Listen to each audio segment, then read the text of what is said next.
or one.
Well, I'm happy. I'm sad.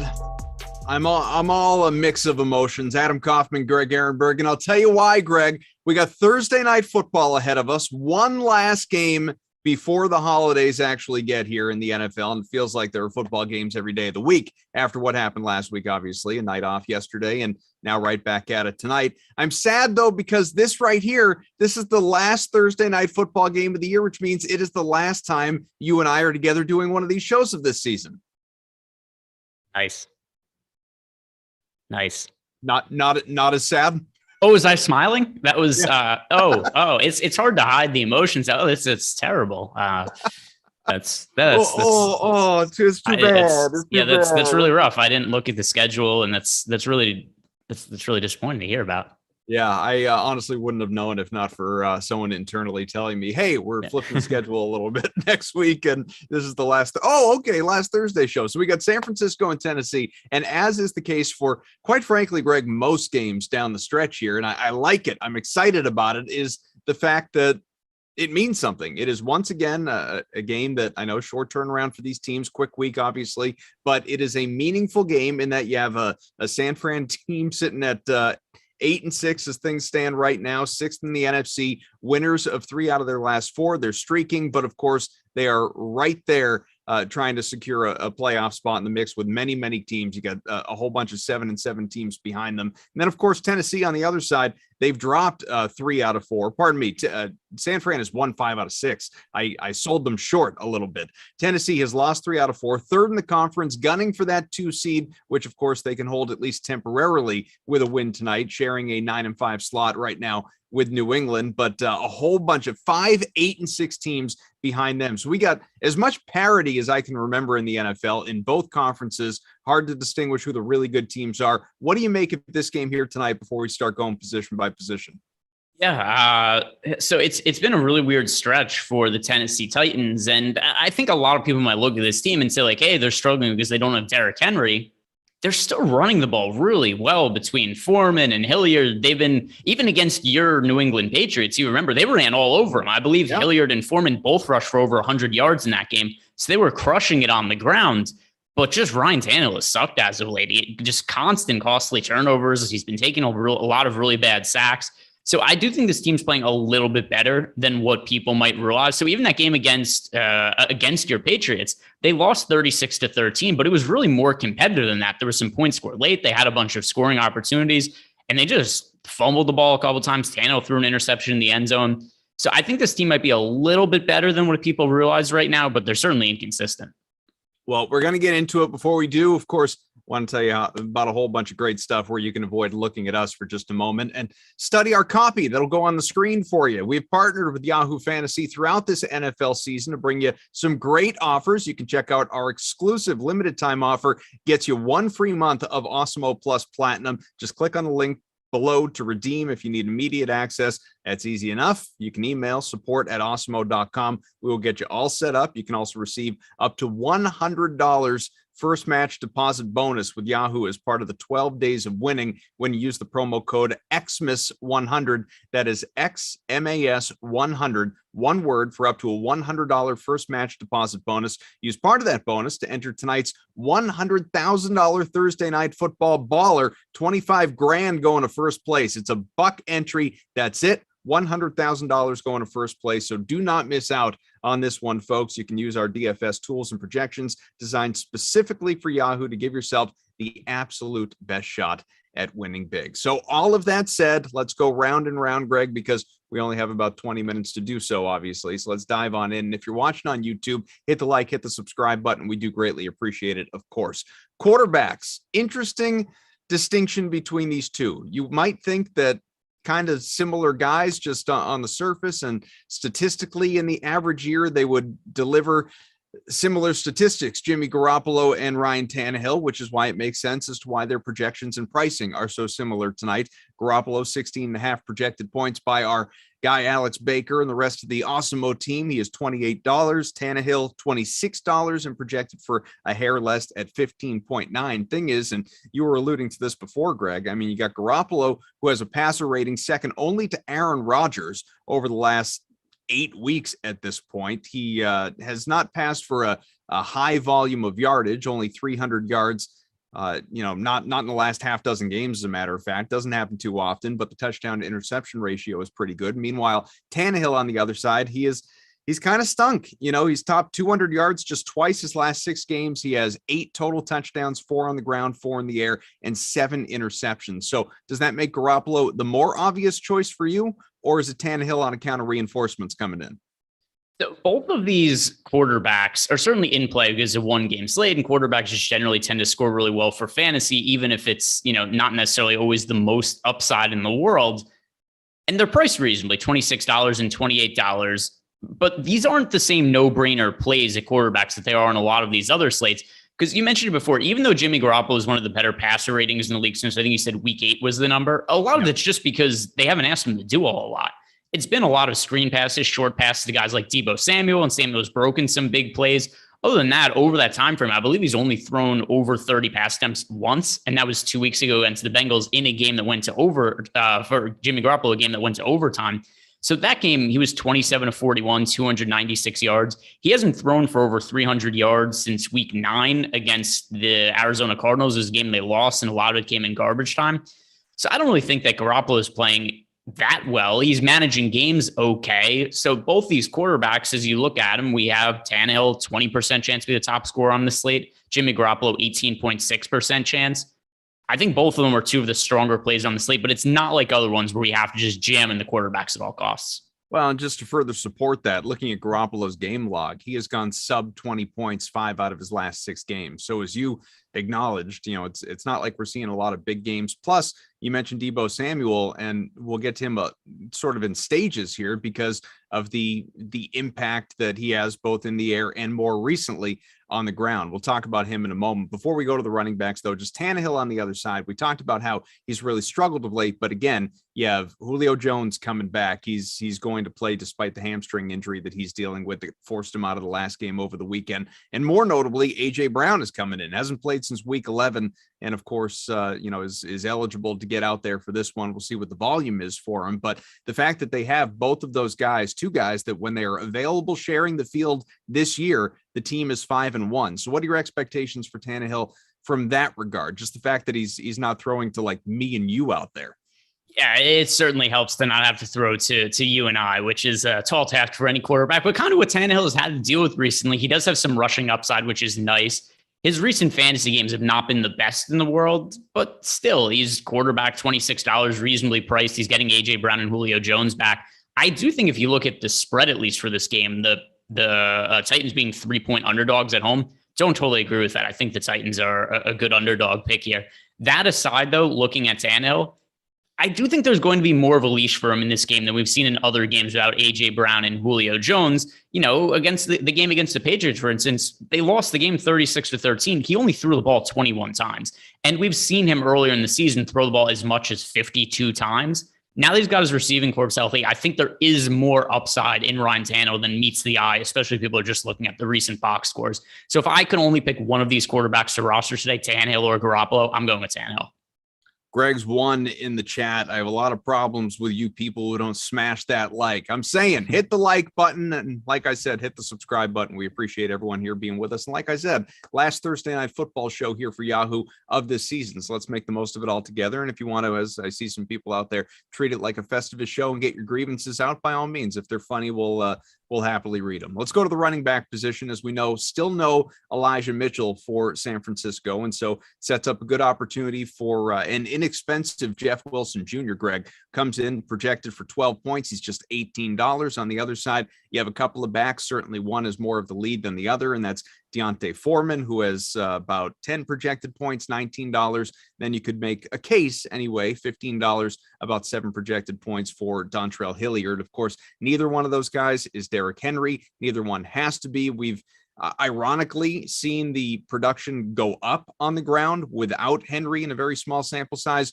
with these sort of a grouping of backs as opposed to one guy carrying the load. But that's not how fantasy works. Fantasy, you want to get the guy. So what's your outlook here on the running back position for both these teams that sort of have shared backfields?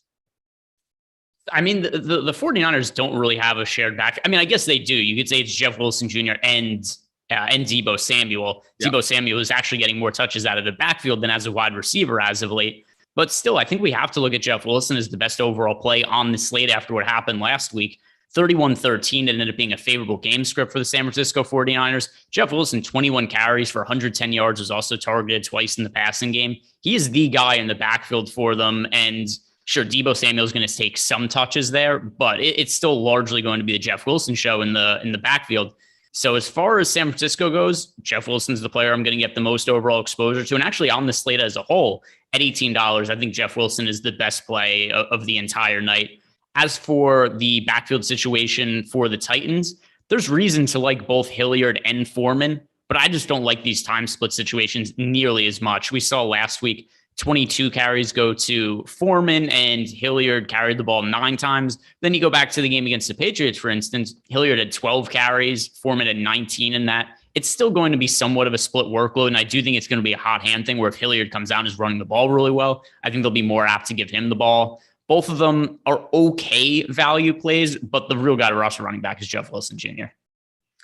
What is your make of Deebo Samuel? I know you brought him up, obviously, and the fact that he's getting more touches out of the backfield than he is in the air at this point in time, and he's doing well in terms of producing touchdowns as well. It's 6 rushing touchdowns his last 5 games. He only has a dozen targets in that span. So is he someone, it's not an either or, obviously. You can roster both Wilson and Samuel. Is Samuel just a really attractive play because obviously he does both things and to the point even where you give him high consideration for that superstar spot? I'm concerned about Deebo Samuel's fantasy production going forward because I don't believe that what he's doing is sustainable at all. Here are his receptions the last 4 games now. Last week, he had 4 catches. Week before that, 1 catch, 1 catch, 1 catch. He's just relying on breaking off these touchdown runs, and I just don't think that's very predictable or replicable. In fact, actually, the last 2 weeks, he only had 16.9 and 12.4 Yahoo points, and that's even with him scoring rushing touchdowns in each of those games. So you look at some of the other games. What are the really big fantasy games we've seen from Deebo Samuel recently? Against the Minnesota Vikings, he ends up carrying the ball 6 times for 66 yards with 2 touchdowns. Really? He's going to score on 33% of his rushing attempts, and we're supposed to think that that is somewhat sustainable. Then you have to go back to the game against the Rams. He's 5 catches, 1 of them scores a touchdown. He's 5 rushing attempts, 1 of them scores a touchdown. He's just scoring touchdowns at an unsustainable rate, and ultimately, I just don't want to love paying up for the most expensive player on a slate when I can't expect them to get more than 8 to 10 touches. I mentioned, of course, Greg's J1 in the chat. You are Greg Ehrenberg. We also have Greg Smith, who has a question. Basically, it's the Greg show here, or you are just incredibly uncreative with your burner accounts, and they've just, they're all the same name either way. But Greg says, "Hey, Greg, right to you, Greg to Greg. I feel like this could be a game where we could fade fully both QBs. Both Kittle and Deebo have 15 plus points, more upside. Both starting running backs are under $20. What are your thoughts?" It's not crazy. I don't think there are a lot of slates where I feel like we need to roster some of the quarterbacks. I don't think we have to on this particular slate. Like I said, I don't necessarily love Deebo Samuel. We have him with an 8% chance to be the top scorer in the game, 35.7% chance to be one of the 2 to 5 scores. So overall, we're looking at Deebo Samuel with 40% chance to land the optimal lineup. It's good. Without a doubt, those are good odds. I just think he's going to be more popular than what those numbers are. And I don't buy into his recent production. I think he's incredibly talented, but I can't expect somebody who's going to get 6 carries and 2 receptions to score multiple touchdowns just because it's what he's done recently. It's a crazy, unsustainable rate, in my opinion. Real quick, want to mention that our Awesemo Plus NFL Express weekly pass, you want to take advantage of that with the regular season winding down, of course. It's just $3.95 a week. That is it. $3.95, not even $4. Do a $5 head-to-head with a buddy, win your money back, and keep on going. Enter those larger tournaments, chase some big money. It's the best way to introduce yourself to Awesemo Plus NFL included. Everything that we talk about, if it's available to us, it's available to you. The difference is, of course, you got to pay for it just a little bit. NFL's DFS player and ownership projections, expert Slack channel, everything that we have to offer, showdown, single game format, of course, classics, whatever it may be. New this year to the package, our season-long fantasy football coverage for Yahoo includes strength of schedule tool, trade value tool, fantasy streaming helper, many of you in the fantasy football playoffs at this point in your season-long leagues, so that could come in handy for you as well. Also included, new this year, projected ownership and optimal lineup production, or projections rather, for tier contests. So get in on tiers on DraftKings as well. Just try it out. In the spirit of the holidays, have some fun, see what happens. Awesemo Plus NFL. It is our most expansive Express weekly pass. You can head over to Awesemo Plus, join the join page, pick your pass up. It's just $3.95 a week. That is it. Stop guessing, start winning, and join Awesemo Plus today. If you have any questions, as mentioned, we've got you for another 10 minutes or so. So keep those coming. Do not hesitate. We see all of you right there. And Steve wants to congratulate you on putting a picture up on the wall and starting to decorate in there too. No, this picture's been up for a long time. That's what I thought. And to be clear, my dad put it up. I don't have the capability to do those things. He came over one day and I asked him to put it up, and now he's in Florida for the winter. He doesn't come back to New Jersey until March, so there's no pictures going up on the wall for a very long time because I don't want to mess it up, and I would most likely mess it up. I don't want to just put a bunch of holes in the wall, and I don't have any ability to do anything other than sit on the internet and talk, and that's luckily something that I've been able to monetize is just playing DFS, winning money at that, and then talking about what I'm going to do in DFS. But other than that, I have zero discernible talents or skills. Very relatable. I think it's why we do what we do. Let's go to the wide receivers here. So Deebo, who we were just talking about out of the backfield, of course, is a factor in the air as well, although decreasingly so as weeks go on. projected for about 15 points. He's expensive, man. He is $34, far and away the most expensive on this slate in general, let alone at the wide receiver position. You have Brandon Ayuk, who is projected for about 9 points. He's $22. Might get a little more attention with Debo getting less so in the air. Of course, on the other side, the two guys we were talking about before. A.J. Brown, he's projected for 9 or 10 points, $21. Julio Jones, whose real value is in name recognition at this point, he is projected for about 7 points, $15. So how are you approaching the wideouts overall? Yeah, so I talked about Deebo Samuel a little bit there. Certainly there's upside. We've seen it before, but I'm still pretty dubious about what he's been doing, whether it's sustainable or not. So I think it's worth getting exposure to Deebo Samuel, but I'm going to be undercutting the field on him. I'd rather roster guys from the 49ers like Jeff Wilson Jr., George Kittle if I'm looking at skill position players. Deebo Samuel to me, $34. Once again, just a little skeptical that what he's been doing is sustainable. Over on the Titans side of the game, I do really, really like A.J. Brown at $21. He was playing really well before he ended up getting hurt. So earlier in the season, he sucked. It really slow start to the year. He was coming back from knee surgery, was starting to get fit, looked like he was finding his groove. Then he gets put on the shelf again. He's just underpriced to me at $21. I think that he's the overall best pass catcher to roster in this game relative to what their salary is. As far as AJ Brown. What's your feeling on AJ Brown? Obviously, Julio you spelled out. Brown coming. No, that was AJ Brown I was talking about. Oh, that was AJ Brown. Okay. Yeah, all right. So Julio, you're just staying away from that. Not necessarily staying away from, but he's just a guy at $15. Like I don't view Julio Jones at $15 as being any different of an option than somebody like Dontrell Hilliard at $15. I'd rather roster Dante Foreman at $19, Jeff Wilson Jr. at $18. We're looking at guys in the teens. Julio just looks a little bit washed. I think the upside is maybe still there, but when's the last time Julio Jones had a good fantasy game? Yeah, week 2. Yeah, he scored double-digit fantasy points once the entire season. It was week 2 against Seattle. He had 8 targets, 6 catches for 128 yards. I don't know. I think he's just past it at this point. And he's always had issues with injuries, and eventually that catches up to you. Because at a certain point, you deal with all these injuries, your body starts to break down. Then all of a sudden, you're just not running as fast. You're not able to stay on the field as often. So even though Julio Jones is starting the game, there's no guarantees he finishes it, especially now with his injury history. So he's just another guy at $15 to me. If you're playing a bunch of lineups, you get him in like 15% of them. Cool. But he's not somebody I'm making a big stand on. So George Kittle then, who of course has, just been outrageous with what he's been doing lately, and the volume is certainly there as well. He's getting an average of 11 targets his last few games, putting up a ton of yardage, touchdowns over his last few. He's been really, really good. He's projected for 14.5 points or so. He's $32. So he's, you got to pay for the privilege, certainly. On the other side, it's Anthony Ferkser, who I'm tempted to even laugh about that as a consideration. He's not even projected for 4 points. He's the flat minimum. He's $10. So if you're looking for a punt play, thing is, the only thing that pulls me away from laughing, Greg, is guy's probably going to score a touchdown. Anytime that I don't take a guy like Anthony Ferkser seriously, the Anthony Ferksers of the world, that is the night that they're a lock to find the end zone once. Yeah, I wouldn't go that far. With that said, these primetime games this year, and we're almost done with them. This is the last Thursday night game. There's been a weird tendency for just crappy tight ends to score touchdowns.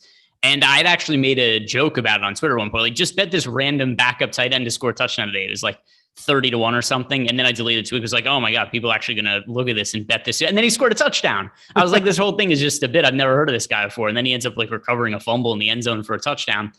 But I don't want to actually roster any of these tight ends for Tennessee, especially when you consider they have Pruitt, they have Swaim, they have Ferkser. They've got all of these guys healthy now, and it's not like any of them are significantly better than the others. So I'm just going to be avoiding them. As for George Kittle, yes, get exposure to George Kittle. If you're paying up for one of the pass catchers on San Francisco, I prefer George Kittle to Deebo Samuel. To me, what George Kittle has been doing as of late, he's not going to continue this, but it's more sustainable than Deebo Samuel just because of the volumes there. Last 3 games, 12 targets, 15 targets, and 6 targets for George Kittle, 181, 151, 93 receiving yards. This is stuff that we could count on. Touchdowns, rushing touchdowns, somebody scoring touchdowns on 33% of the times they touch the ball on the ground. That's not sustainable. George Kittle just getting this many targets, that's something that can continue, especially in a game that should be relatively close in a primetime game. I do really like George Kittle at $32. What about the defenses though? And it's sort of weird because normally I'm just not generally, as a rule, and most people feel this way. I'm not all that interested in playing a defense when it comes to these showdown slates. I'd just rather pay up and go for the offense, obviously. But when you have a matchup like this, two teams like this, two quarterbacks who, as we talked about earlier, neither one is, even though Garoppolo is playing really well in terms of a game manager and passer rating and all that, it's not like he's lighting the world on fire statistically. And we know Tannehill isn't. So are either of these DSTs attractive to you at, Niners projected for 7 points, $14, Titans about 6 points, $15. Yeah, I like how you worded that. Are they attractive to me? Hell yeah. But they like you. Oh, yeah. His defenses. So the 49ers and Titans, I generally don't love rostering defenses on these single game slates. Every once in a while, there's a really weird situation with backup quarterback. For this particular slate, though, $14 and $15, we have both these defenses projected with about a 15% chance to land in the optimal lineup. I don't mind it. Two quarterbacks that are certainly capable of committing mistakes. Ryan Tannehill in particular, guy's been turning the ball over like crazy lately. And I know that he's getting A.J. Brown and Julio Jones back. That does help him to some extent.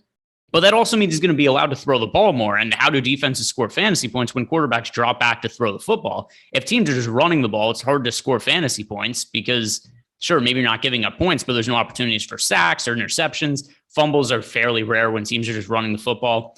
If we are going to see Tannehill throw the ball more now that he has his top wide receivers back, I actually think that gives the 49ers defense a little more upside. So for this particular game, defense is a little more appealing, or dare I say attractive, Adam. More attracted to these defenses than I normally would be. It looks like most of the ownership or rostership for the superstar spot is going to go by way of a few guys. Deebo Samuel, who of course you're not all that high on.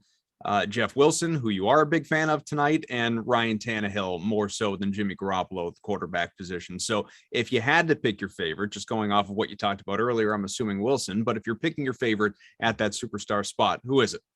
Yeah, give me Jeff Wilson. We have him the 15% chance to be the top scorer in this game. And this isn't a Ravens slate with Lamar Jackson. This isn't a Chiefs slate where there's Patrick Mahomes, Travis Kelce, Tyreek Hill. It's pretty flat odds for who's going to be the top scorer. We actually have A.J. Brown, Dante Foreman, Deebo Samuel, Jeff Wilson Jr., George Kittle, Jimmy Garoppolo, Ryan Tannehill, all have fairly decent odds to be a top scorer. It's a bit of a crapshoot. So if you're playing multiple lineups, it does make a little more sense to spread around. But my favorite guy I think makes the most sense is Jeff Wilson Jr., and I do think that he's going to go a little bit underrepresented just because he's so cheap. I think that makes people a little less apt to play somebody like that in the superstar spot. Jeff Wilson Jr., $18. That's my favorite guy to play in the superstar spot, all things considered. You got a lot of great content coming your way over the course of this Awesemo day, leading you up into not just Thursday night football, but of course NBA action tonight. It's a big slate. We'll see who the hell's available to play with all the health and safety protocol situations going on in the league right now. But at 3:30, in just a few minutes, you will have Eitan coming along with our pal Lindquist at again 3:30 Jock Market NFL Thursday night and Week 16 show. That is momentarily. 4:15, you will have some, let's see, Eitan Lamarca coming at you for some NBA talk, little pre-show. And then at 4:45, NBA Deeper Dive, it will be Josh and Bearded Adam. That will go until 6 o'clock. At 6 until 7, NBA Live Before Lock. You will be back with Eric, and then it'll be Laffy, Alex, and Ben, 7:15 to 8:20, little NFL Showdown Live Before Lock. So Greg, who knows? Maybe we're together next week talking about something different. But for now, the final Thursday night Yahoo show of the season. Time flies, my man. Just goes by in a blink. Hey, final one of the season. And all jokes aside, it's been mediocre. I'm happy that we did this together. At best. All right, Tyler, our producer, thank you so much, sir. And thanks to everybody watching, north of 100 with us right now, which you love to see, obviously, in the middle of the day, and all the people active and interactive in the chat. It's wonderful. Get us out of here with some more holiday music. Love it. Look at this, Greg, huh? Look at this. Holidays. Wow. Woo! Oh, wow. Yeah. And it looks like this joint. Yeah, and it looks like the lights are like your nipples. Yeah.